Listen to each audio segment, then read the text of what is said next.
strikes for skewed iron condors. A lot of people write to us. They say, hey, should I skew the iron condor? What does that mean? Should I keep, why do both sides have to be the same, right? Why do they have to be the same? Iron condors are defined risk trade with 4 legs. They can be thought of as either short out of the money strangle combined with a further out of the money strangle, or the combination of short put and short call verticals. That's how we think of them, as short call and short put verticals. These are most often constructed as delta neutral or nearly delta neutral trades, and can be very buying power efficient, since the buying power will be based on the whole of the credit received, but they're based on the wider wing. So if you have one wing that's $5 wide and one wing that's $10 wide, the buying power reduction is based on the wing that's $10 wide. If we want to make an iron condor directional, right, wherever the most risk is where the buying power is going to be used. So if we want to make an iron condor directional, which we do a lot, we did it this morning during fast market, there are 4 choices of legs to adjust. What difference does it make, and how good an idea is it to adjust overall? Okay, Mr. Batista, you've been doing this for 150 years. How good a choice is it to adjust the legs? How good a choice is it to adjust the legs? On a tight iron condor, it's going to be significantly less important. On a wider iron condor, it's going to be more important. But how good an idea is it to adjust the legs in general? On opening? Yes. To have it skewed? When you're opening a trade, like the guy wrote in before, he's bearish in Facebook, okay? Right. Just on the last segment, fast market. So we're going to do, let's say, a $10 wide $10 wide call spread, a $5 wide put spread, or we're going to adjust the strikes to give it some bearish, to give it a little bit of bearish direction. How advantageous or disadvantageous? I think it's going to be de minimis. Really? Yeah, I would, because I don't think you get the direction. I think getting the direction right is 50-50 chance. I mean, I think when you're right, it's going to work out really, really well. And when you're wrong, I don't think it's going to hurt you that much, because it's an iron condor. It's, you can always roll up the untested side and manage it. But I think it's going to all come down to managing it.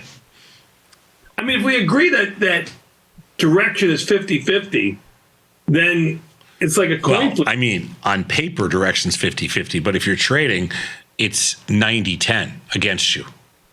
Because then that gives big. Because the thing with trading is everybody's watching everything the same, so we tend to make the same mistakes. Yeah, the same mistakes. It's very hard to look at things completely rational when you're trying to make decisions. Anyway, next slide, please, Beth. What do you think? I think if I had always done things delta neutral, I'd be better off than if I did things with a market direction. Okay, so we're saying the same thing. 15 years of daily option data in the SPY, including 2008 and 2020. As a baseline, we considered selling iron condors with a 40-20. Iron condors? What are you, Sean Connery now? Iron condors. You can't mention Sean Connery to me because on the one hand... You thought you were Sean Connery? No. On the one hand, as an actor, I liked him, but I can never get the Saturday Night Live Jeopardy skits out of my head. Like, all I think of with Sean Connery is Saturday Night Live, the skits. They are good. They're the best. They're the best. It's better than his acting career is Saturday Night Live, him playing Jeopardy. It is the absolute best ever. Yeah. I mean, they carried that thing on for like 20 years. It's great. So let's see. We did 40-20 wings, all 45 days, and managed at 21 days.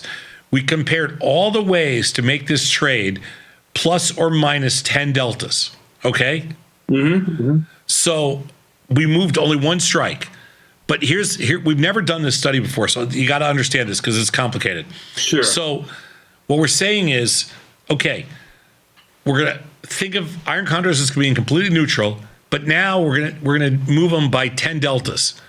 So we're gonna move one strike to make it a 10 delta long or short trade, which is the equivalent of 10 shares of stock, which is, which gives a little directional bent. To measure the success, we observe the percentage of winning trades as well as the average profit and loss per day. To measure risk, we consider the frequencies with which we lost 50% or more of the buying power and then 95% or more. Now, in iron condors, you don't lose 95% that often, but who knows? Right. Let's take a look and see if we can figure this out. Heavy, heavy, heavy. So, as you see at the top, these are 20-40, 20-40. We're short the 40 strike. We're long the 20 strike. These are neutral iron condors. And you're going to need to remember kind of some of these statistics. If you do a neutral iron condor with a 40-20, okay, you hold it through expiration, you win 46% of the time. Your average P&L is positive, 26 cents. And your frequency of 50%, losing 50% of what you do is 17%. And the frequency of losing 95% is 11. Okay. If you manage 21 days, this is the argument for delta neutral iron condors managing at 21 days. So don't ever let anybody tell you differently. 66% of the time, you go from 46 to 66.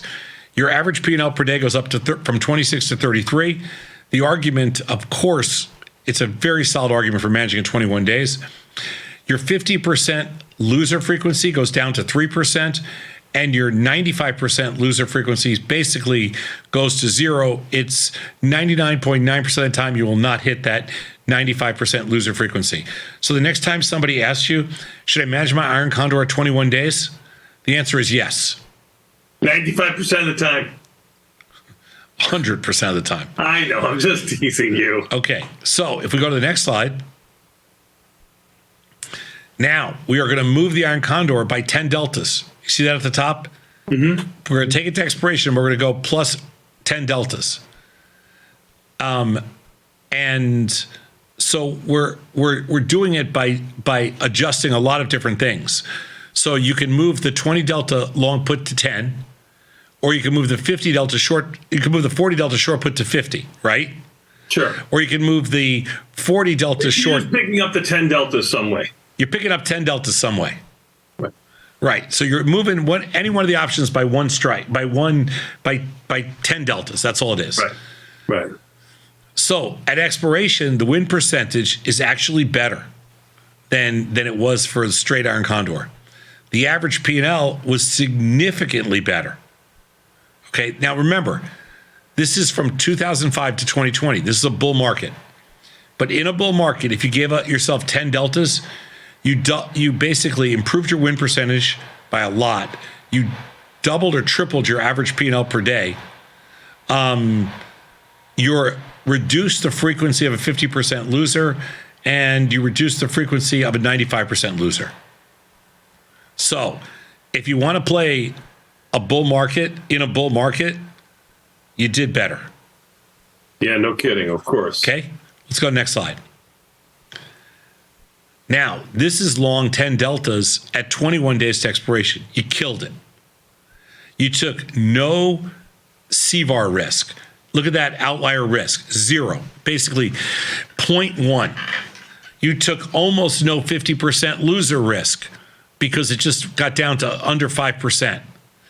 Your average P&L per day was huge compared to anything else, and your win percentage was monstrous. So if you're lucky enough to do a bullish iron condor in a bull market, you're going to clean up. Next slide. Sure.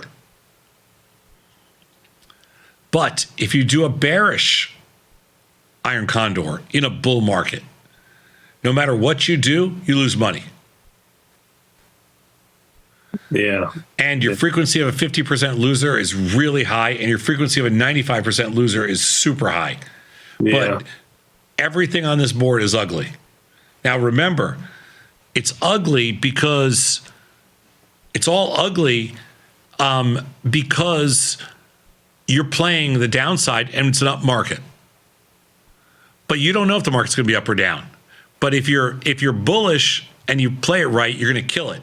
If you're bearish and you play it wrong, you're going to get killed. That's the difference between those two. We're not saying one's better than the other. We're just saying this is what happened. Let's go to the next slide. If you played it to the short side and you managed to 21 days, you did a little better, like you didn't have any outlier losses and your win percentage was a little higher, but you still lost money. Right? Here's minus 10 deltas. You still lost money. Yeah. Now let's go to the next slide. Takeaways. So overall, skewing an iron condor by widening the strikes was more profitable than narrowing the strikes, though moving the wings out did significantly increase buying power reduction. Now that we've always talked about and always have done, always saying, hey, the wider you go, more like a strangle on an iron condor, although it does use more buying power, you have a better probability of success.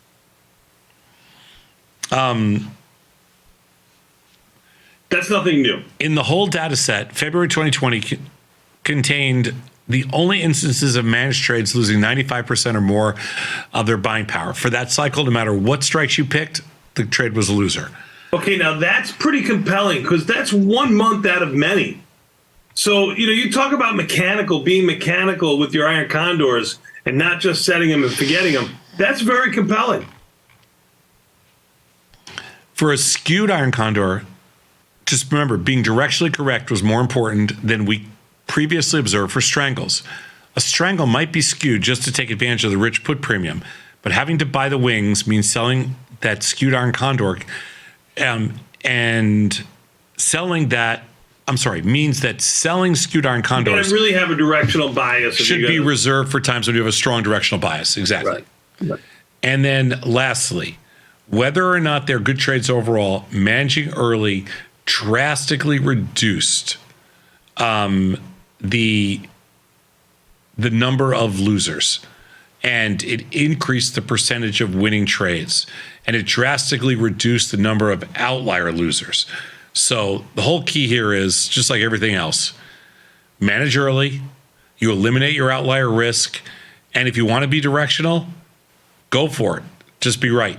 Which decades ago, I might have said something completely different, like let it go towards expiration so that everything expires. You've got an embedded short stop in here with the wing that you're long. Let it play out. Let the probabilities play out. And the probabilities will play out.